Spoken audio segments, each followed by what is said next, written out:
Good morning, good afternoon, and good evening sa mga nanonood at nakikinig ngayon. Welcome! So ngayon, pag-uusapan naman namin ang pinaka-controversial na tanong. Ang trans women ay women nga ba? Ano para sa'yo, ate? Yes. For me, yes, there are women. There are really women naman talaga. For you ba?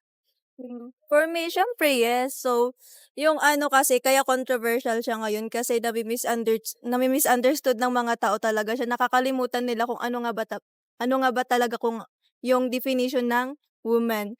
So, ang pagiging woman ay hindi lang siya about sa pagiging biologically woman. So, about din siya sa ano, sa identity talaga, no? So, ano nga ba yung gender identity? Exactly. Ano nga ba ang gender identity? So, so yung gender identity is ano, is kung paano yung gustong ma-feel ng isang tao sa sarili niya, sa ano niya, sa like inside baga, ganun, I see, yeah. I see. So, So, with that, pera ba ako, ate? With that said, di ba yung mga pagiging women na hindi mo lang biologically, so paano natin may explain sa isang Redditor na nabasa ko na sinabi niya doon na real women gave birth while trans women don't, which makes them not women at all. So yung sinasabi niya doon, hindi daw to tunay na babae ang trans kasi hindi daw nila kayang manganak. 'Di ba napaka misogynistic naman yung comment na yun, yeah. yung napaka-toxic naman ng mindset mo, kuya. Ano masasabi mo doon natin?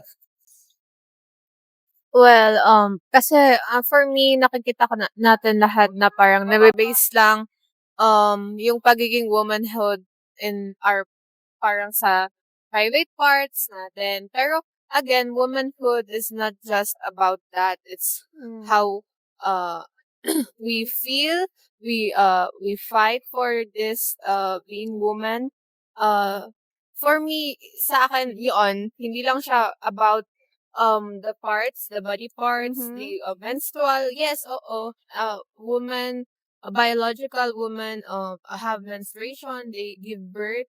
Yes, pero hindi kasi natin pinag-uusapan yung pagiging womanhood, not just about that. We're also talking about how we feel, how we do things, like that, for everything sa akin. So yeah, for me, that's such a toxic Mindset. mindset. Yeah, so isa rin sa controversial ngayon 'di ba yung ano, dapat included daw yung mga trans women sa Women's Month, 'di ba? So maraming nagagalit dun. So anong masasabi niyo dun sa Ay, oo. Para sa akin, dapat lang nakasali sila. Kasi nga, di ba, sabi nyo kanina, na being women is not only biological. Pero para sa akin, being women, ayun, hindi nga walang kilalaman ng biology doon, kundi for what they stand for. So, with that said, yes, para sa akin, trans women should also be included sa mga Women's Month. So, yes, very ano rin talaga siya ngayon. 'Di ba ano, meron ngayon yung isang content creator na yun nga, yun yung pino-point niya na trans women are women, which is true naman. So, maraming nagagalit ngayon na ganito, ganyan. Sige ate, sa'yo na lang yung PCOS ko, ganun sila. Bakit niyo ginagawang joke yung PCOS, knowing na very, very serious siya na ano, 'di ba? So, yung pagiging babae is hindi lang siya about sa pagkakaroon ng PCOS, pagiging ganito, ganyan, kung ano mang sakit na na-feel ng mga biological women. So, 'di ba? So, Exactly. bakit nga ba natin inaano yung ano, 'di ba, yung Women's Month, 'di ba? Bakit True. natin sine-celebrate? Yes, that's right. Kasi, Oo, di ba? For empowering our mm, fellow women. and for me, I cannot stand my say. For me, as a woman, there are really part of this, trans women are really women. Pero, for them kasi, there are also different opinions for them. Yung iba naman, tanggap na kung ano sila. Yung iba din, they want, ayun nga, pinapersonalidad nila yung pagiging trans woman nila na they are being entitled. Yung iba naman, okay lang kung meron sila, okay lang din na wala. So, I think for me, only as a woman, I think they are really part of woman of our gender as a woman. Exactly. Speaking of entitlement, yung controversy noon, yung isang trans women na natawag na sir Mhm. sa isang establishment, 'di ba yung reaction ni madam, napaka-controversial, 'di Yeah. ba? Yung imbes na i-educate mo yung tao na nagkamali siya, you got more agitated and let your Mm. emotions control you. Mm. Maling-mali yun, 'di ba? Kasi 2026 na ngayon. True. Welcome na welcome yung gantong idea sa karamihan. So, Yeah. Mhm. instead of getting angry at others, we should learn to educate them para, 'di ba? Para maging normal na 'to yung mga gantong klaseng bagay. True.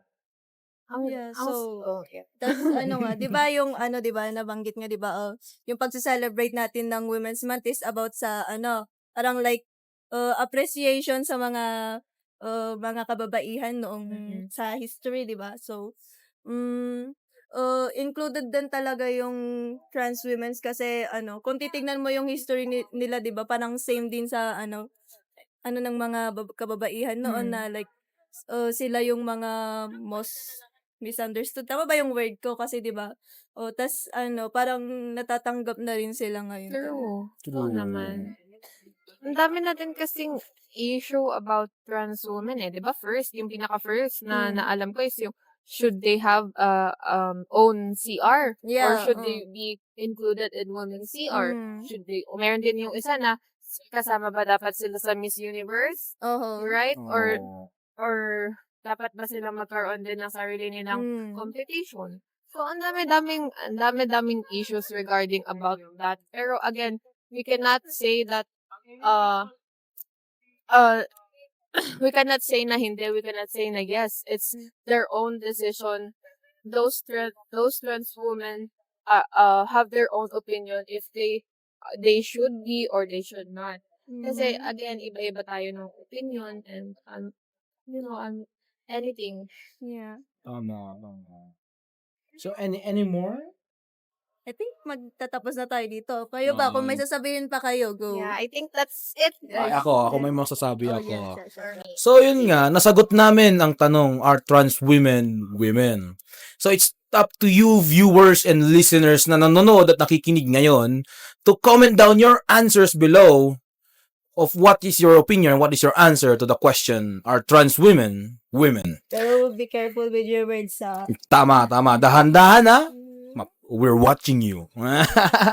Thank you. Likes and subscribe. And don't forget to hit follow. Likes and subscribe ulit. And thank you. Yeah. Bye! Ba't ko inulit yung